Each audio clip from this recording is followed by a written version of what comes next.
हिसाब से ना सैड को तो मैम अच्छे से करना पड़ेगा, क्योंकि मैंने उधर भी ध्यान नहीं दिया, क्योंकि जब मेरे को पता लगा कि वैसे मेरे 16 सब्जेक्ट हो गए तो फिर मैंने सर ने मना कर दिया कि उसको छोड़ दो अभी, तो मैंने छोड़ दिया।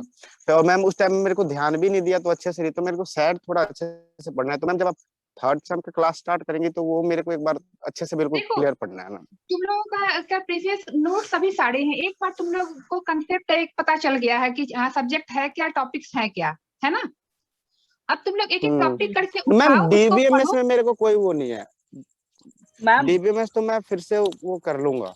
मैम मैं सोच रहा हूँ कि मेरी 2 भी फर्स्ट की बैक हैं, तो मैं सोच रहा हूँ कि डीबीएमएस इस बार छोड़ दूं, नेक्स्ट टाइम दे दूं, क्योंकि मैं छोटे मोटे मार्क्स नहीं चाहता हूँ, क्योंकि डीबीएमएस में भी मार्क्स मिल सकते हैं।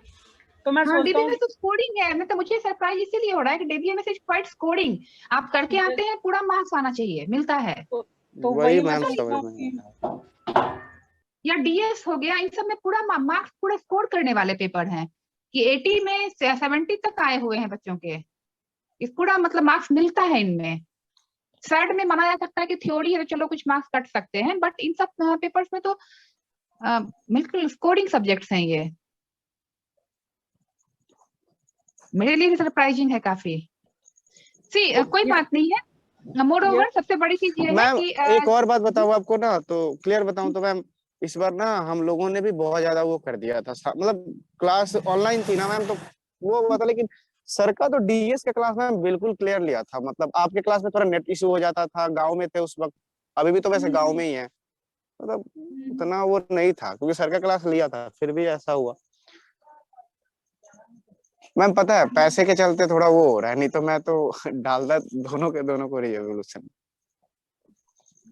नहीं कोई देखो डीमोरलाइज होने की जरूरत नहीं है, जो हो गया वो हो गया, इट्स ओके।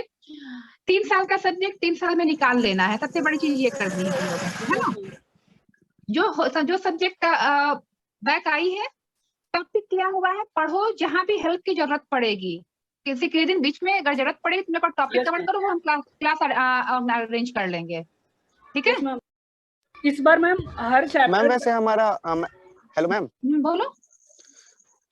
मैम क्लास तो स्टार्ट होने वाली है, बट मैम एक और बात पूछना था, ये हमारे प्रैक्टिकल और असाइनमेंट से कितने परसेंट मार्क्स मतलब अप्रोक्स मिलते हैं? 25%। तुम लोग यही तुम लोग के यहाँ समस्या है, तुम असाइनमेंट के 25% आते हैं। अब जैसे देखो 80 में तुम्हारे अगर 40 मार्क्स आ रहे हैं, जस्ट मैं एग्जाम्पल बता रही हूँ, तो ये हो गया 50%। मतलब यस मैम। 80 में तुम्हारा 40 आ रहा है अगर, तो 40 का 75% लिया जाएगा, ठीक है।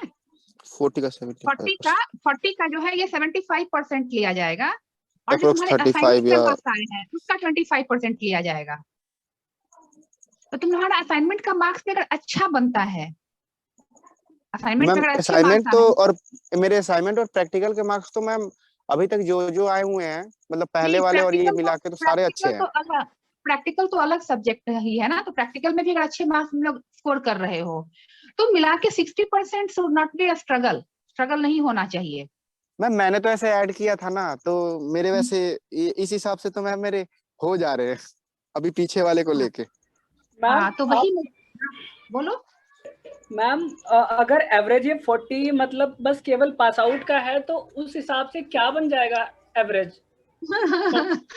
देखो मान लो कि तुम्हारे असाइनमेंट में मैं बड़ा आइडियल सिचुएशन मान रही हूँ कि 85 आ रहे हैं, ठीक है। तो 85 का 25% ऐड होगा, कितना हो गया 85 का अराउंड 21 के।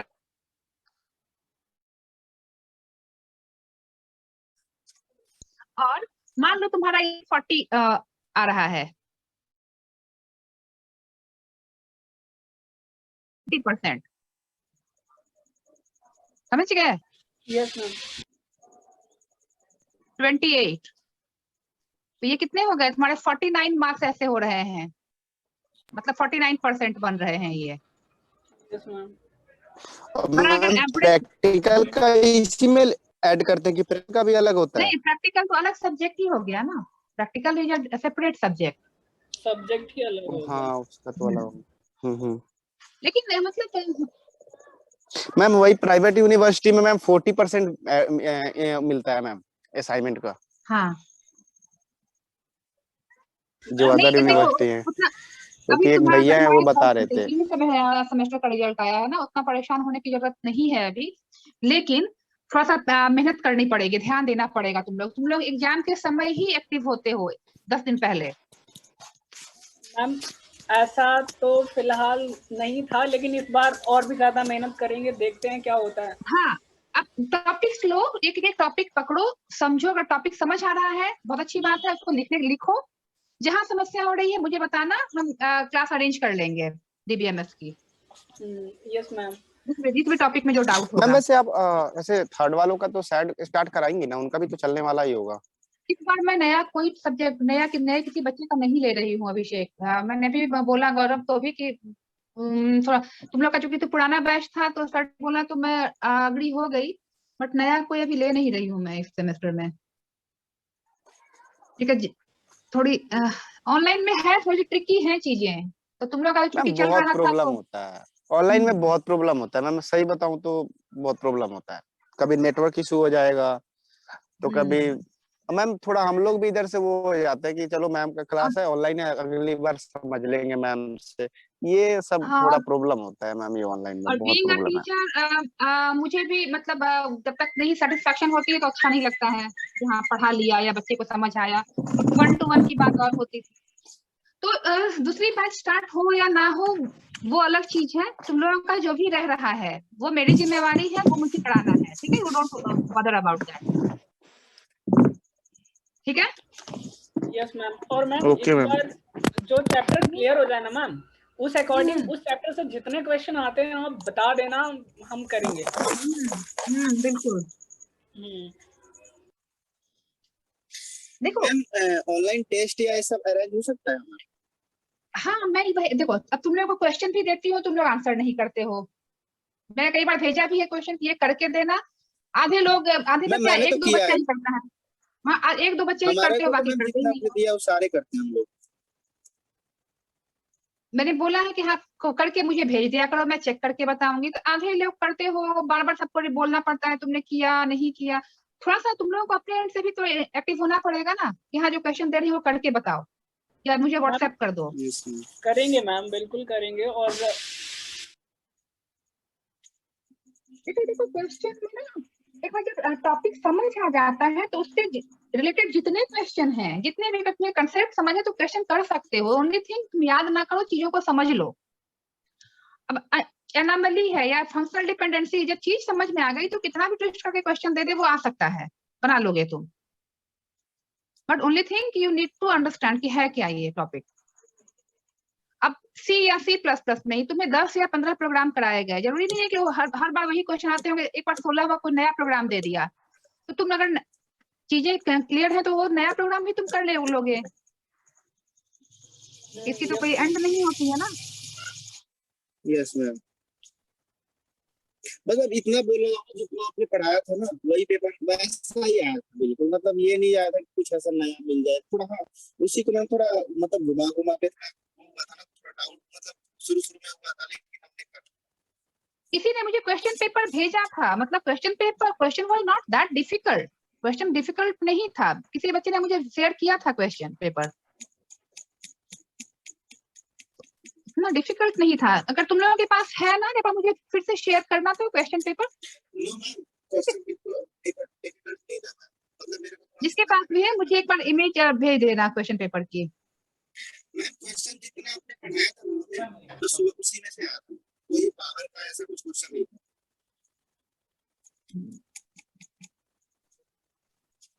चलो ठीक है। देखो तो अभी है कौन कौन है। पद्माक्ष कैसा रहा तुम्हारा? Good evening Padmaksh, are you there? Yes ma'am. कैसा रहा रिजल्ट तुम्हारा? मैम मैंने नहीं दिया था क्या नहीं दिया था? पेपर। एग्जाम। कोई भी नहीं दिया था? नो मैम, क्यों? कुछ कारण थे। भाई बहुत ही अच्छा तरीका था इस टाइम पे। तो तुम्हारा तो काफी सारा बैकलॉग हो जाएगा पद्माक्ष।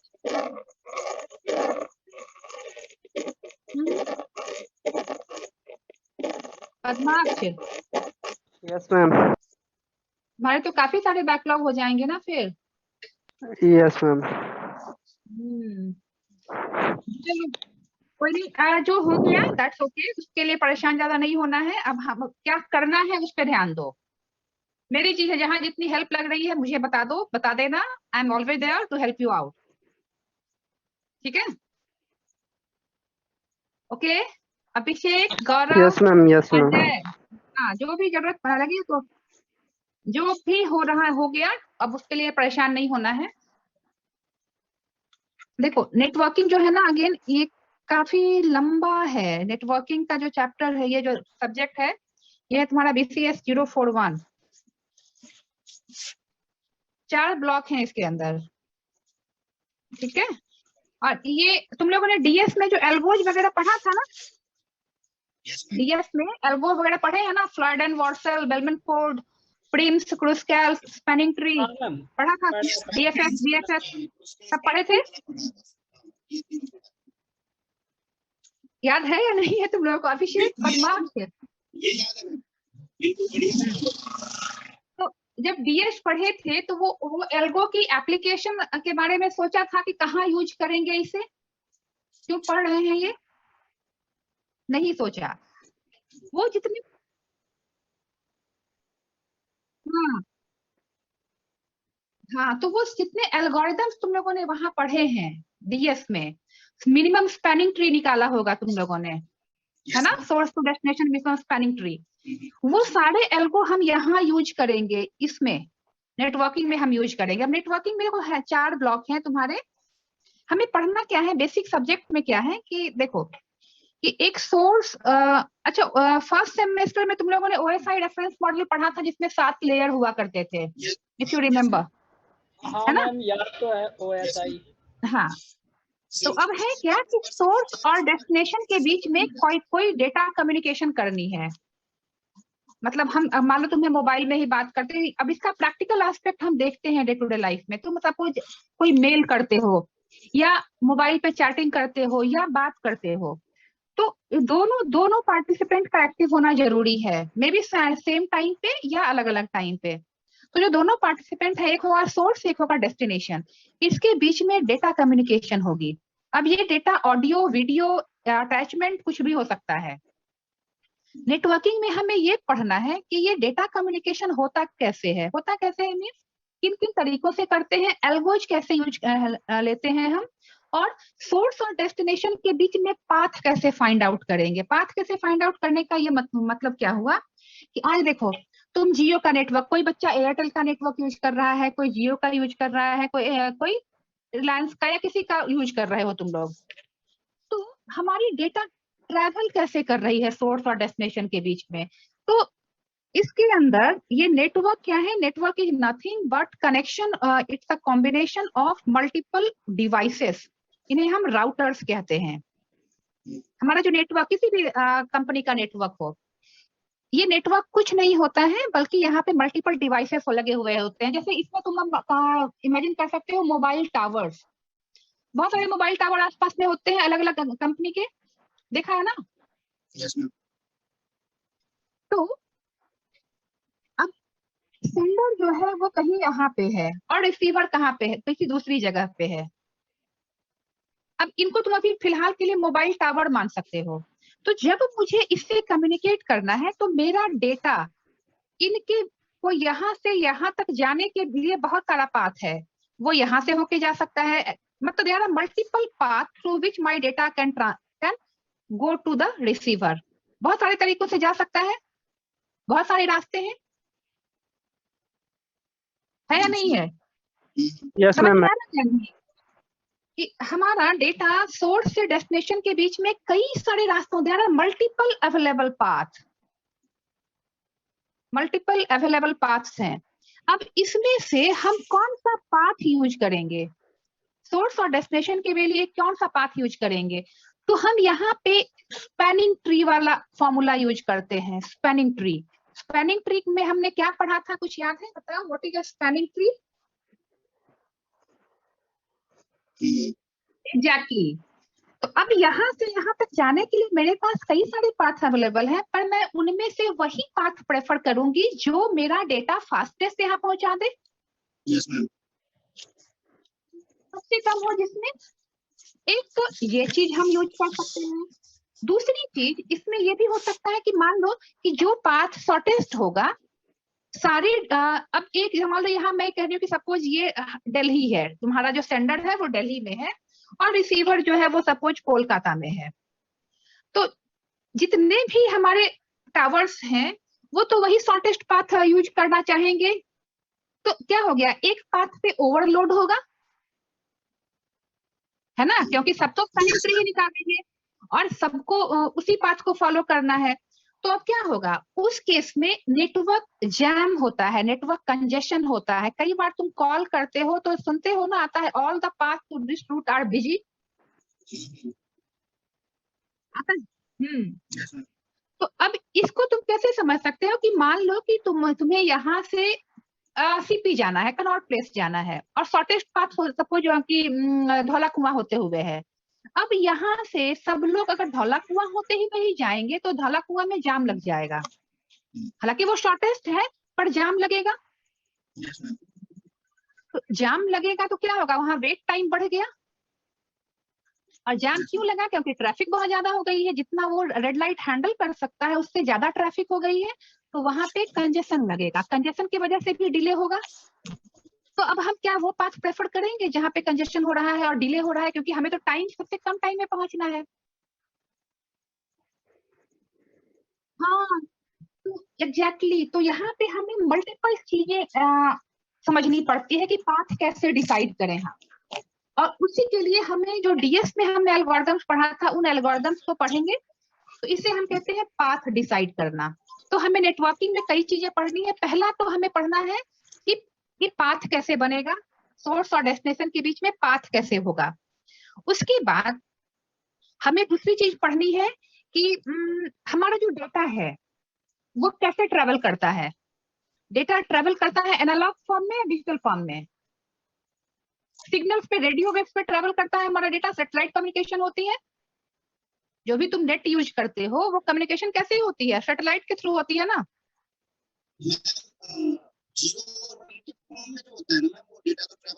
अभिषेक तुम्हारी आवाज क्लियर नहीं है, ये सब बोलो।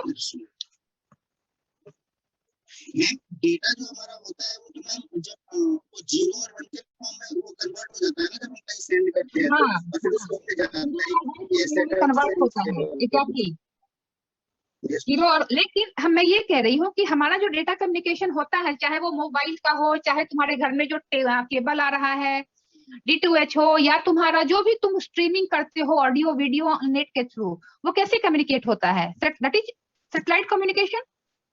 Yes ma'am. Bhavesh, good evening. Good evening ma'am. तो हाउ डू वी कम्युनिकेट, कैसे करते हैं, सैटेलाइट कम्युनिकेशन होती है ना। इसके लिए स्पेशल हमारे पास कम्युनिकेशन सैटेलाइट्स गवर्नमेंट लॉन्च करती है। कम्युनिकेशन सैटेलाइट तुम लोग अगर न्यूज सुनते होगे तो सुना होगा, कम्युनिकेशन सैटेलाइट्स गवर्नमेंट लॉन्च करती है और हमारा जो डेटा ट्रेवल होता है वो इसी कम्युनिकेशन सैटेलाइट के थ्रू होता है और ये जाता है रेडियो वेव्स के फॉर्म में।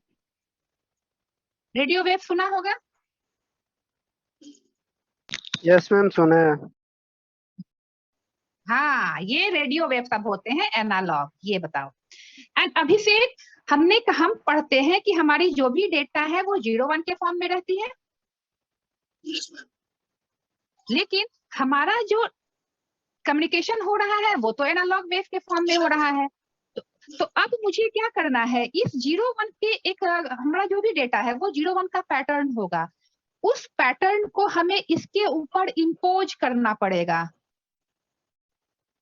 ठीक है, इसको हम लोग कहते हैं मॉड्यूलेशन, जिसका मैथ्स या फिजिक्स था 12th में उन लोगों ने पढ़ा होगा मॉड्यूलेशन। टर्म सुना है मॉड्यूलेशन एंड डीमॉड्यूलेशन। पता नहीं मैम, पढ़ा। यस मैम, सुना है। तो मैं बस अभी टॉपिक का इंट्रोडक्शन तुम लोगों को दे रही हूँ। तो हमें मॉड्यूलेशन और डीमॉड्यूलेशन पढ़ना है। क्यों पढ़ना है, क्योंकि हमारा जो सेंडर है ये कोई कंप्यूटर होगा या मोबाइल होगा जो कि इलेक्ट्रॉनिक डिवाइस है, वो 0-1 पे काम कर रहा है, लेकिन जिस वेव के थ्रू ये जाएगा वो वेव एनालॉग है।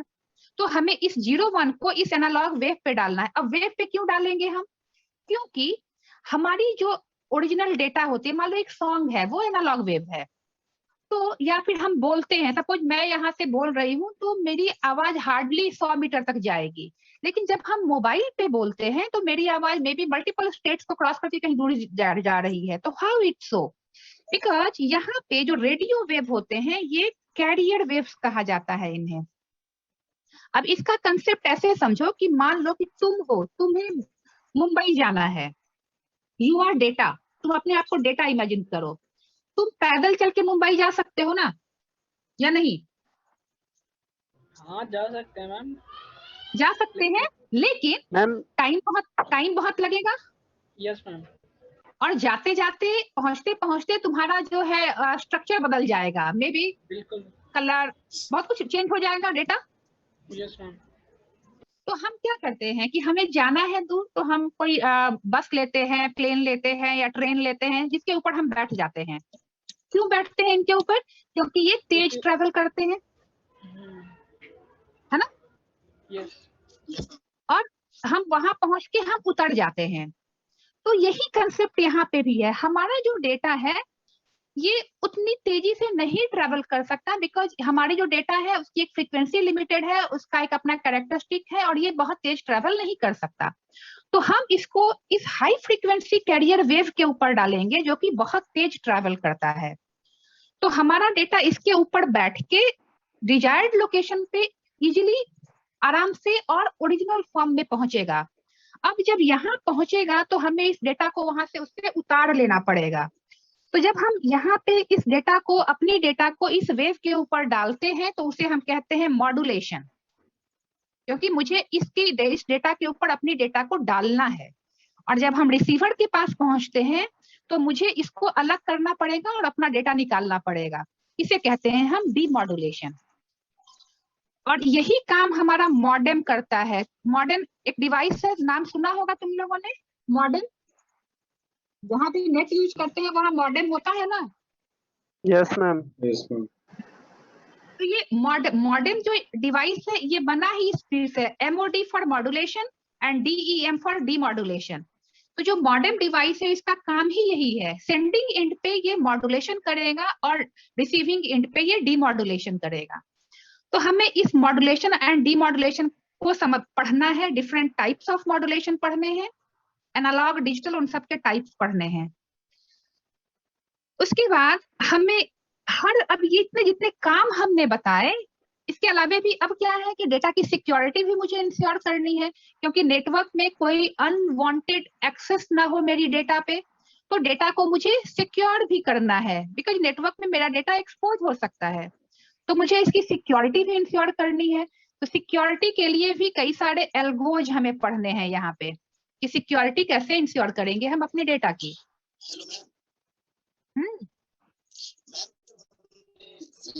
क्या? हाँ, इंक्रिप्शन एंड डिक्रिप्शन, क्रिप्टोग्राफी, वो भी पढ़ना है। Yes Abhishek, what saying something? जो हमने सेकंड सेमेस्टर में पढ़ा था, अभिषेक, यू आर नॉट ऑडिबल, वो भी इसमें है क्या? जोर से बोलो।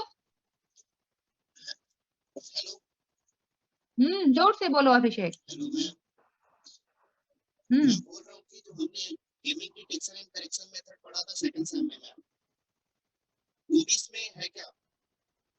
नहीं समझ आ रहा है, तुम बता दीजिए टेक्स्ट लिख दो, क्या कौन सा सेकंड सेम में था?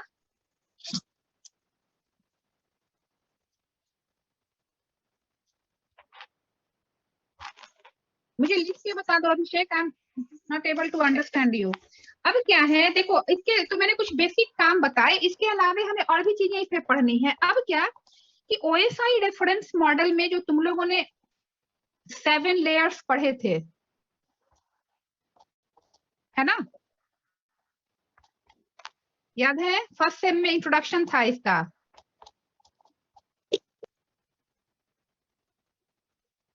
हाँ यस, डायरेक्ट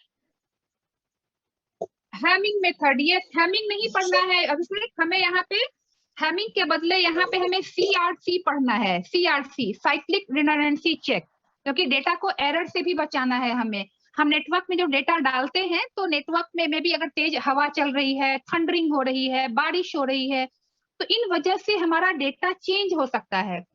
अब एक चीज बताओ, जैसे कि पुराने जमाने में जब केबल देखते थे और बारिश होती थी तो केबल हेजी आने लगता था हमारा, याद है? फील किया ना तुम लोगों ने? या फिर तुम किसी, अभी भी तुम लोग अगर टाटा स्काई देखते हो या कुछ, तो अगर बारिश होती है तो कनेक्शन कट जाता है, यस मैम। वीक हो जाता है। तो ये सब क्या है? ये सब एरर्स हैं। तो वो सारी चीजें भी हमें पढ़नी है। हमें यहाँ पे स्पेशली पढ़ना होगा सीआरसी, ये भी एरर डिटेक्शन के लिए। हैमिंग कोड हमें नहीं पढ़ना है, ये एरर डिटेक्शन के लिए जो सीआरसी है हमें ये पढ़ना है, ठीक है? तो हमारा जो ओएसआई रेफरेंस मॉडल में हमने 7 लेयर पढ़े थे, application layer, presentation layer, application layer, presentation layer, station layer session और layer, transport yes, layer, network layer transport, और डेटा लिंक लेयर, और एक और था physical layer, physical layer. Network layer, data link layer yes ma'am. और एक physical physical layer. तो ये 7 लेयर होते हैं। अब देखो, ये 7 लेयर क्या, जब हम सेंडिंग एंड पे हैं, कोई भी कंप्यूटर या मोबाइल डेटा सेंड भी कर सकता है, रिसीव भी कर सकता है। तो जब हम सेंडिंग एंड पे हैं तो हमारा काम यहाँ से शुरू होगा, इधर की ओर जाएगा, ये है हमारा सेंडिंग एंड। और जब हम रिसीविंग एंड पे हैं तो हम उल्टा चलेंगे, इसके इस तरीके से ऊपर की ओर जाएंगे, ठीक है? तो हमें ओएसआई रेफरेंस मॉडल में ट्रांसपोर्ट लेयर तक यहाँ ये चारों लेयर के काम पढ़ने हैं, क्योंकि नेटवर्क में जो भी काम होता है वो ये लेयर्स ही करते हैं। तो इसमें हमें ये 4 लेयर का काम डिटेल में पढ़ना है। तुम्हारे पास 4 ब्लॉक है, तो फर्स्ट ब्लॉक में हमें बेसिक पढ़ना है कि मॉड्यूलेशन, डीमॉड्यूलेशन, मल्टीप्लेक्सिंग, स्विचिंग, ये सारी चीजें पढ़नी है। ब्लॉक 2 डेटा लिंक लेयर के बारे में है। ब्लॉक 3 में नेटवर्क और ट्रांसपोर्ट लेयर है। और ब्लॉक 4 में हमारा क्रिप्टोग्राफी है और नेटवर्क सिक्योरिटी है। मैं फिर से तुम लोगों को बता देती हूँ। देखो, ब्लॉक 1 में मैं आज तुम लोगों को टॉपिक का ओवरव्यू दे देती हूँ कि हमारे एनालॉग और डिजिटल सिग्नल के बारे में तुम्हें पढ़ना है, एनालॉग एंड डिजिटल सिग्नल। उसके बाद मॉड्यूलेशन एंड डीमॉड्यूलेशन, वापस अभी रिजॉइन करना इसमें, एंड मॉड्यूलेशन एंड डीमॉड्यूलेशन। उसके बाद यहाँ पे हमें पढ़ना है मल्टीप्लेक्सिंग। मल्टीप्लेक्सिंग भी तुम लोगों ने सेकंड सेम में पढ़ा था, उसका एक अलग तरीके से यूज हम पढ़ेंगे, बट उसका एक डिफरेंट यूज पढ़ेंगे। उसके बाद हमें यहाँ पढ़ना है स्विचिंग। स्विचिंग में हमारा दो तरीके के होंगे, connection less and connection oriented. अच्छा, तुम लोगों ने डे टू डे में सुनते होंगे टीसीपी, आईपी, एचटीटीपी, एफटीपी, ये सब नाम सुना है? IPv4, IPv6, हाँ, ये सारे प्रोटोकॉल्स हमें पढ़ने हैं। उनका एक्चुअल काम क्या है? Connection less and connection oriented, ये दोनों टाइप की स्विचिंग हमें पढ़नी है। उसके बाद ब्लॉक 2 में हमें डेटा लिंक लेयर के बारे में पढ़ना है। इसके कई सारे काम होते हैं। इसका काम एक होता है हमारा फ्लो कंट्रोल, एरर डिटेक्शन। उसके बाद हमें पढ़ना है यहाँ पे कंजेशन कंट्रोल, कि नेटवर्क में अगर जैसे हमने बताया था कि कंजेशन हो जाएगा तो कंजेशन होता क्या है, और उसके बाद कंजेशन को हम कंट्रोल कैसे करेंगे। उसके बाद हमें कुछ एल्गोज पढ़ने हैं सोर्स और डेस्टिनेशन के बीच में स्पैनिंग ट्री बनाने के लिए। इसमें तुम डिस्ट्रॉय एल्गोरिथम यूज करेंगे हम, और फ्लॉयड एंड वॉर्शल यूज करेंगे, और स्पैनिंग ट्री जितने प्रिंस और क्रोसकैल्स वगैरह तो नहीं, लेकिन बेसिकली हम यूज करेंगे destroy and Floyd and Warshall, Bellman Ford, ये 3 एल्गो हमारा यूज होगा यहाँ पे। तो सारे एल्गो हमें पढ़ने हैं, जिसे हम कहते हैं रूटिंग या राउटिंग। रूट बनाना, सेंडर और रिसीवर के बीच में रूट कैसे बनेगा, तो ये राउटिंग हमें पढ़ना है। उसके बाद ये हमारा ब्लॉक, और ये हमें पढ़ना है ब्लॉक 3 में। ब्लॉक 3 में और उसके बाद इसी में हमें ट्रांसपोर्ट लेयर का काम भी पढ़ना है, ट्रांसपोर्ट लेयर का काम। और block 4 is about network security, network security. तो this is basically your block introduction. अब नेटवर्क सिक्योरिटी में हमें इंक्रिप्शन या क्रिप्टोग्राफी के एल्गोज पढ़ने हैं। क्रिप्टोग्राफी कितने टाइप की होती है, और नेटवर्क में हमारा फायरवॉल कैसे जब हम बनाते हैं, गेटवे कैसे काम करता है, ये सारी चीजें पढ़नी है। तो ये subject is about all this. एक बेसिक कंसेप्ट समझ आया तुम लोगों को, सब्जेक्ट है क्या? बेसिकली सेंडर से रिसीवर के बीच में डेटा ट्रांसफर में जो जो चीजें होती हैं वो सारी चीजें हमें पढ़नी है। डिफरेंट डिवाइसेस जो लगेंगे अलग अलग लेयर्स पे, जो 7 लेयर हमने पढ़े हैं, अलग अलग लेयर पे जो डिवाइसेस लगेंगे, जो जो प्रोटोकॉल यूज होंगे। उसके बाद आईपी एड्रेसिंग के बारे में भी तुम लोगों को पढ़ना है। आईपी एड्रेस, आईपी एड्रेस में हम बेसिकली IPv4 पे कॉन्सेंट्रेट करेंगे। IPv इंटरनेट प्रोटोकॉल वर्जन 4, इस पे हमें ये पढ़ना है हमें कि किसी भी कंप्यूटर का आईपी एड्रेस दिया हुआ है तो हम क्लास कैसे निकालेंगे, क्लास दिया हुआ है तो आईपी एड्रेस कैसे निकालेंगे, सबनेट मास्किंग कैसे करेंगे, ये मल्टीपल चीजें हैं that we have to study. तो टेल मी, एक बेसिक कंसेप्ट समझ आया तुम लोगों को सब्जेक्ट का? आ गया मैम। हाँ ना, बोलते रहो।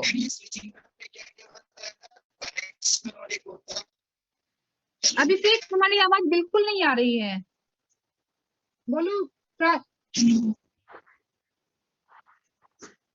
अभिषेक।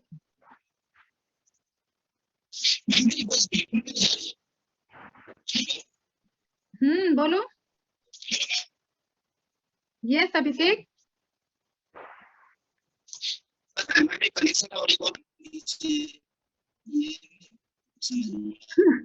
नहीं, it's not Audible, not Audible. ठीक है, देखो तो अब हम स्टार्ट करेंगे कैसे, हम नेक्स्ट क्लास से स्टार्ट करेंगे। हमें बेसिकली फोकस करना है इन लेयर्स पे। अब क्या कि हर लेयर पे हमारा, अब मान लो मैं सेंडिंग एंड पे हूँ, मुझे डेटा अपना भेजना है यहाँ से। तो ये एप्लीकेशन लेयर क्या है? एप्लीकेशन लेयर का मतलब सपोज तुम्हें किसी को ईमेल करना है, तो फर्स्ट थिंग तुम क्या करोगे, कैसे ईमेल करोगे? फर्स्ट काम क्या करना है मुझे? अजय, किसी को ईमेल करना है, सबसे पहला काम क्या करेंगे हम? मैम सबसे पहला बेसिकली बस हमें नॉर्मल ईमेल करना है, तो मैम आउटलुक पे जाएंगे। बताओ। हाँ, तो आउटलुक पे जाएंगे तो यू फॉर दैट, या तुम लैपटॉप नहीं, ये मोबाइल नहीं, लैपटॉप पे मुझे काम करना है, मुझे खोलना पड़ेगा ब्राउजर, कोई नेट चाहिए मुझे। Yes ma'am. तो वो नेट क्या है? जब हम कोई ब्राउजर ओपन करते हैं, मतलब हम ब्राउजर क्या है? Browser is an application software.